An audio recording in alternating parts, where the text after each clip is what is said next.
I know I can be easily scared.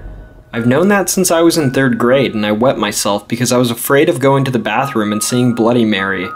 Since then, I've always stayed at an arm's length away from scary movies, and I did my best to avoid being in potentially dangerous situations like walking in the woods at night or being alone in a big house. In order to never encounter the latter, I opted to live in apartments. I always loved the idea of apartments because it was assuring to know that if anything happens, there are people all around me that could come to help. I felt safe in numbers. During my university days, I lived in a studio apartment close to campus. Now the position of my room was on the east side of the building, and my classes were on the east side of campus as well.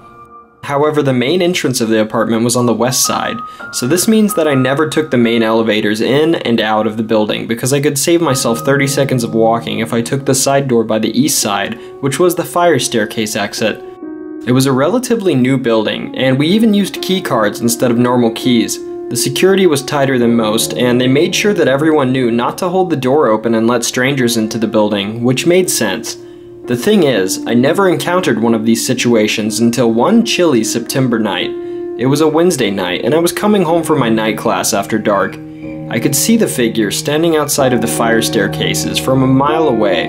He wasn't moving, just standing there, waiting. He had a backpack on, so I figured that he was friends with one of the residents inside and was waiting for them to come down and open the door for him. I wasn't particularly unnerved. I walked past him to tap my key card on a little panel so that the door would unlock for me. After I stepped inside, he reached his hand over to hold the door for himself.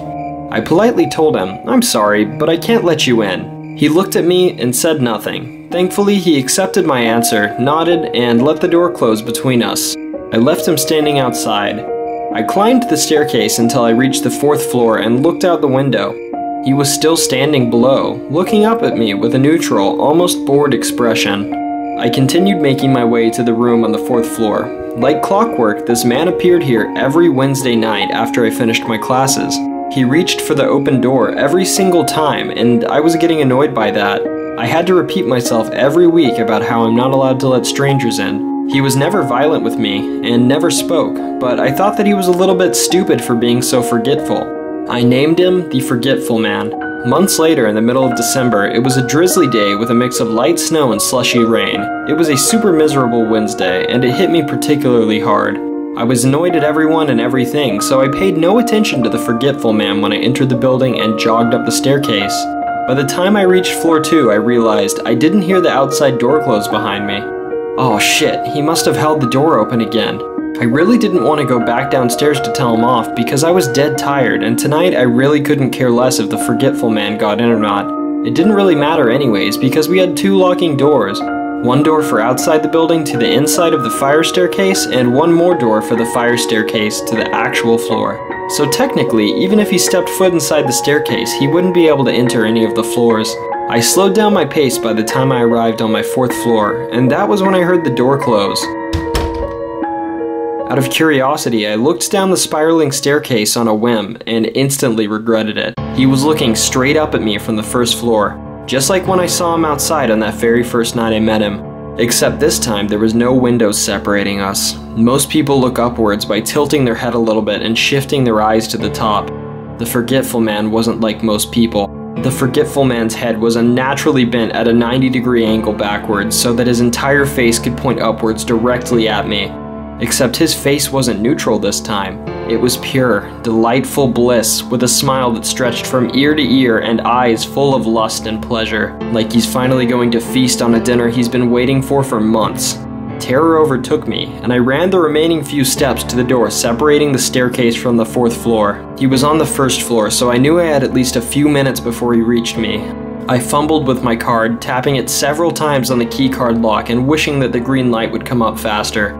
Finally, it opened, and I ran to my room and slammed my card in the lock and turned the knob. It wouldn't open because I turned it too fast without waiting for it to unlock first. I tapped it again and again, freaking out why my card was delaying. I looked over my shoulder to the fire staircase door, which had a vertical window, and I saw the Forgetful Man again. I can still clearly remember his gleeful face pressed against the window of the door a few meters from me. He was jiggling the locked doorknob from the other side when I finally heard my room door unlock. I rushed inside and locked the door behind me. He won't get into the floor. He won't get into the floor. He doesn't have a key card. He won't get into the floor. I chanted over and over again to reassure myself, but it was all over when I heard the fire staircase door open. I didn't hear any footsteps yet, but I could see a shadow approaching from the base of my door, blocking the light from passing through the small gap. Although my door was locked, it didn't take long for the Forgetful Man to unlock it from the outside. I heavily considered jumping out my window when he started to turn the handle. "Hey, what are you doing here?" shouted a girl's voice from down the hall. My doorknob stopped turning immediately, and I heard her high-pitched scream for a fraction of a second before her voice was cut off. I skipped all my classes because I hid inside of my room for a week. It wasn't hard for the news to reach me. A girl on my floor had gone missing that same night, which I assume is the girl who shouted at the Forgetful Man. She wasn't found until spring, when the snow thawed out. Her body was in a ditch in the woods, far, far away from campus. I heard that her stomach was torn open and that all of her insides were missing, probably eaten. The police alerted everyone to avoid going into the woods alone at night, but I knew she never stepped foot into those woods, at least while she was alive. I live in a house now because the Forgetful Man doesn't target houses. He likes freedom of choice, where every door is a different dish. If you live in an apartment, just don't let any strangers in, because once the Forgetful Man gets inside the building, he certainly won't be forgetting how to enter by himself next time.